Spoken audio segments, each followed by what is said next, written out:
Okay, so is my new deck profile for the Monarchs again. I looked at more builds and I topped first place in locals in Vegas. 2 weeks ago I topped 5 as a deck profile. You can see my other deck profile earlier, and then I kind of edited it again before this tournament, and I topped first place, undefeated, 3-0. I beat round 1 was Burners, round 2 was Crystal Beast, and round 3 was FTK Gem Knights, and I went against him for the final round, and he was undefeated as well, and I made him scoop like that. 2 rounds, scooped under 2 minutes each. First one under a minute, second one under 2 minutes, and I'll show you how I beat him really good, really fast. It's pretty awesome. Alright, so let's get to the deck profile. So, 3 of the Yugiohs. Now, this guy lets you chibi summon and normal summon again. The next one, which is gonna get you guys, is I run only 2 of her. Now, my consistency since I dropped her was way better, because I feel like you technically have 3 of her because you have Rhoda. So that's how I saw it. And sometimes in my hands, I'll draw both of these. Yes, they're not the deck, but I didn't see a point unless she got ashed, etc. But the point is, I dropped her. I dropped 1 of her, and I topped first place. I mean, that's the way to say it. I mean, the consistency got better. My hands were better. Maybe either I got 2 big monsters, 2 small monsters in my hand. It's just, I thought I was right. I saw a deck profile list that had 2. I'm like, what? I'm like, let me try that out. Loved it. The consistency was way better. I'm gonna keep doing this, and I'll let you guys know how when I finally add the 3rd one back again. But for right now, I'm loving it. Next, 3 of the biggies, and 1 of the, that's that one, unfortunately. She drop 2 Spell Trap Monarchs to the grave, and you could return 1 from the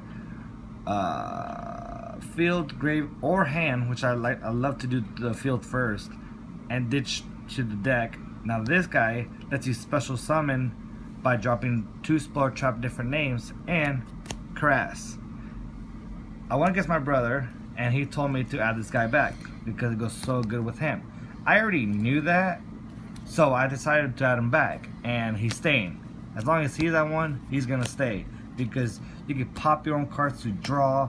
And basically what he does, you know, when special summon, you pop cards. The controller cards that were popped, you draw per card that was popped by him, which is up to 2.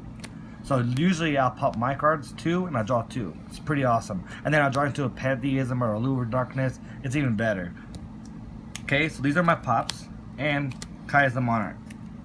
Here, explanatory, chibi summon, banish. It's another way to get away off a card. Next, which is how I beat the Gem Knights round 1, literally. 2 Vanity Screen. Round 1, pulled him off. Normal summon, chibi summon, pass, he quit. He couldn't get around it. Round 2, basically did the same thing, except I got Erebus out. Next round, Affinity's Fiend, I was protecting them with some Spell Trap Monarchs, and he gained. Next, Ash Blossom. Just the only 1 hand trap I have. With the Monarchs, I've tested with Blockbird or whatever his name is, and Effect Veilers. Too many hand traps in this deck I feel is not right. So I only ran 1 of him, which is a $60 card, 55 plus, so why not? And he's really good, so I only run 1 hand trap in his deck. That's what I realized going straight. Did I drew into him in the tournament? I did not. But if it did, I don't know. But it was just there. Next, 3, Domain of the Monarch. Round 2, I had him. He says, "Are you gonna get the field spell?" I'm like, yes. He's like, okay, I'm done. I'm gamed. Straight up like that. They lock your opponents out of the extra deck so awesomely. Like, it's broken. Vintage Fiend on him. Broken. 3 Tennessee the Monarchs. Lets you get any Spell Trap Monarch that says Monarch in its name to my hand. Now the 1-ups. 1 Pantheism. 1 broken. Who is it? Stormforth. Frost. I love Frost. There's decks out there that are still setting, and he just lets me pop back rows, especially against that burn deck I went against. Abused him, and it's why I won 2-1. Love him. Never gonna take him out again. I did that, and it was a mistake. And one of the Return of the Monarchs. I feel like 2 or 3 is too cloggy. You don't need that many. Comment below if I ran 2 and activated 2 at the same time. Can I have 2? Can I add 2 Monarch level 8s or whatever to my hand? Can I add 2 if they're both activated? Because I don't know. So that's why I'm running 1. Plus, I think 1 is perfect because with Tendency to the Monarchs, you can just grab them. I don't see the point of running 2 or 3. Now, with Vanity's Fiend to go with it, obviously, you can't Dark Hole it, you can't Torrential it, you can't do nothing. And again, Tendency to the Monarchs, depending if he has back row, I'll get him and activate it. You know. Why do you only run 1? Didn't your last deck run more than 1? Last deck I ran 2, but for some reason I just bumped it to 1 because there's a lot of decks that can banish, there's a lot of decks that can return. It's like Time Lord. I went against Time Lord and he doesn't target nothing. He just put me back to my hand. I went against the burners. He didn't really do anything. It can be good in some cases, but in most decks, since you can banish, etc., it's good, but not that good. I mean, it's still good, still awesome, but only 1. I think 1 is perfect. Then the 1-for-1, Monster Reborn, Reinforcement of the Army, Foolish Burial. Now, a good combination I did in the tournament, I Foolished, Monster Reborn, and then I Tribute Summon for Vanity's Fiend in round 1. So it's pretty fucking awesome. Wait, who did you Foolish? You fool. I Foolished the level 1 monster, and that's how I special summoned the other guy, and then Vanity's Fiend. So Monster Reborn brought him back. And then this one, it's, you know, obviously. So these are the combo, basically so a little combo. To him?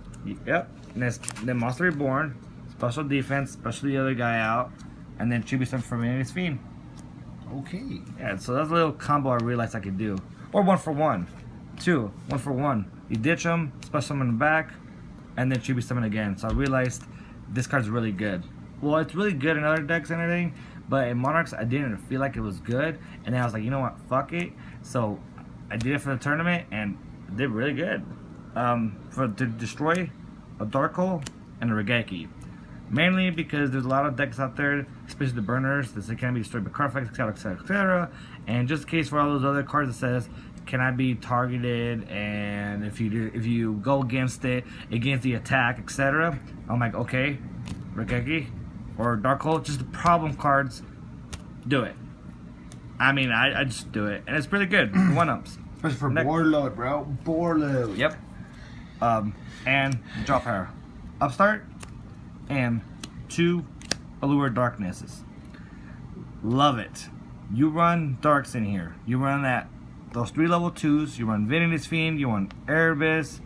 You run and those pull. I mean, this Allure Darkness basically is like the 3rd Pantheism in this deck. I mean, the 2nd, 3rd Pantheism in this deck. Dark. Yeah, let's see. She has to be down here. See, Darks. And see, we run 3 of those, 2 of those, 3 of those. Well, you know, all together. So it's pretty awesome. And Caius the Monarch. Next, for the traps, 3 of the Prime Monarch. Before I went to the tournament, I actually added the 3rd one in because I realized some opponents will banish it. So I really want him engraved. Next, 1 of the Monarchs Erupt. Basically, on one match, I remember, I basically had a whole field, end phase, Tribute Summon, Vanity's Fiend, and the guy's like, yeah, you kind of, I had a card, but never mind, and he scooped. So basically, he's good, and not only that, you can do Erebus on his turn. So if Vanity's Fiend is on there, and you know he has shit, and he has just 4 cards in the deck, just be like, activate end phase, Tribute Summon, right? Because only needs 1 Tribute Summon, so tribute him, drop your 2, ditch another, alright, continue. I mean, he already ended, you go, and then Tribute Summon again. It's awesome. And also, for people that don't know, this card, every time it's Tribute Summon, you drop 2 and ditch a card to their deck, either from field, grave, or hand. It's not once per turn. Next, Solemn Engine, 2 Solemn Strikes, one Solemn Warning, and a Solemn Judgment.